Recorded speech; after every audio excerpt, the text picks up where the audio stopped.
Welcome to the weekly Heads Up for New Zealand business from DAA Business Consultants and Chartered Accountants. Minister of Earthquakes, Gerry Brownlee, has, made a name for himself by calling the Mayor of Christchurch a clown. Has since apologised, but said that it was really a sense of his frustration. Neville, there's more than just Gerry Brownlee that are frustrated. There's a lot of questions hanging over this Christchurch City Council, where they're getting their money from and what it's costing us. Lots of questions, Rob. I think a large number of people are really concerned about the fact that the council seem to be not achieving in terms of earthquake recovery, not looking ahead to face the realities of what the new Christchurch is going to be, not reacting to the almost certain reduction in rates income. So to me, it's no surprise that Treasury, on behalf of the government, are talking to the Christchurch City Council about rates increases and or selling assets. With a business, and let's face it, they are a business, so we can talk about it from the accounting side. If you've got a major cash flow problem because you've lost markets, you've lost contracts, which they've done, they need to either sell something or put their rates up.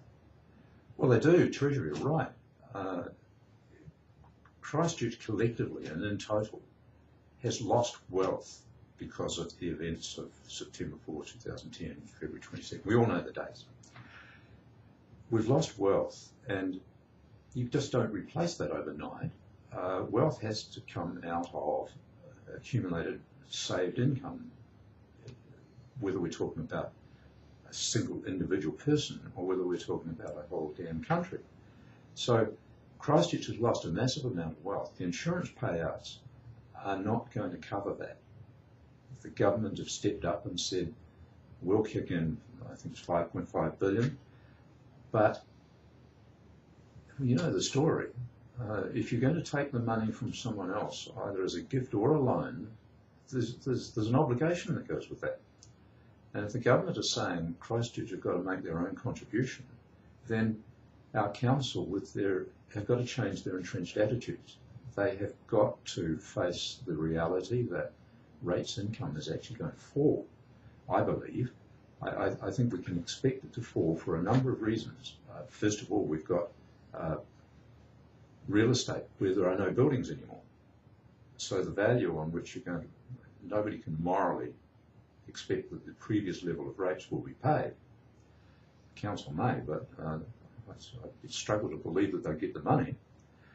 We've got a large number of people that have actually left the country from Christchurch, so they're not going to be paying rates anymore. We've got a lot more people who have actually moved to either the Selwyn District Council or the Waimak District Council, so Christchurch City Council are not going to get those rate payments anymore. So for these reasons at least, the total rate income is going to fall. Do the rest of us have to put up with a rate increase to cover their absence, or should the council look somewhere else? Now, if you've run out of money, as clearly we have or are going to, the amount required for the city's contribution to the rebuild is huge. Their bank account won't have it all sitting there. So if you're running out of money, what do? It doesn't matter whether it's you, me, a business, or the Christchurch City Council. You either borrow money, you increase your prices, not usually a solution because the money comes in too slowly for the sudden surge that you need, or you sell something. Now, borrowing money is an undesirable option because it means expensive. Exactly, that's why it's undesirable. Yes, you've got an interest cost that goes with that, and borrowing money to rebuild Christchurch on shaky ground isn't going to be at a cheap interest rate. So Treasury are right. The obvious thing Christchurch has got to do is sell something. What can they sell? Well, the standout example is their investments in things like Port of Lyttelton, the airport, and Orion, the electrical reticulation company. These are the things that Christchurch has got to face up to, the fact that we may no longer be able to own them. Looking at a business, as an example once again, one of the solutions would be to cut and get rid of anything that's unprofitable. It certainly would. So why shouldn't the council? Well, I imagine that there's huge sections of the council in specialist departments that Christchurch can no longer afford. Parks and reserves, for example, I don't know what title council give that, but as of right now, we've got a whole lot less parks than we ever had before, because they're over on the unfortunate east side, and they're going to be wasteland for the foreseeable future. The other tool that management would have in a private business would be drop the numbers of staff and make those left work harder. Yes, love to see that with the bureaucracy. But it is something that needs to be asked. Oh, I'm undoubtedly right. And I think this may well be, going back to where we started, may well be where Gerry Brownlee is getting so frustrated, because there's clearly no thinking and no initiative in council, at either the councillor level or at the bureaucratic level, in terms of contracting, cutting the cloth, to do the orthodox, sensible things that any administration would do in these circumstances. Interesting, Neville, that next door neighbour, Waimakariri, they come out and said that they're going to take $8 million off rates.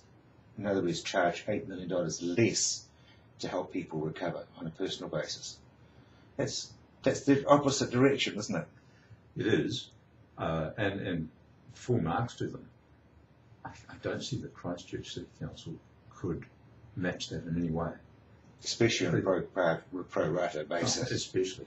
The Christchurch need is just so much greater. And here's another, going back to what we were talking about before, with all the reduced income that the Christchurch City Council is going to have because of people leaving and that sort of thing, there's another major reduction in income, and that is that its investment vehicle, the holding company for all of those trading entities like Orion, have already told the council that the dividend they pay this coming year is going to be way down because those companies are not making as great a profit. So, for all sorts of reasons, Christchurch City Council, in my opinion, are facing a cash flow crisis. It may not be this month, it may not even be this year, but they're sure as heck facing one. Be interesting, won't it, just to see how Bob Parker and his council turn out. Is it going to be a business or is it a bureaucracy? We'll leave that question hanging as well.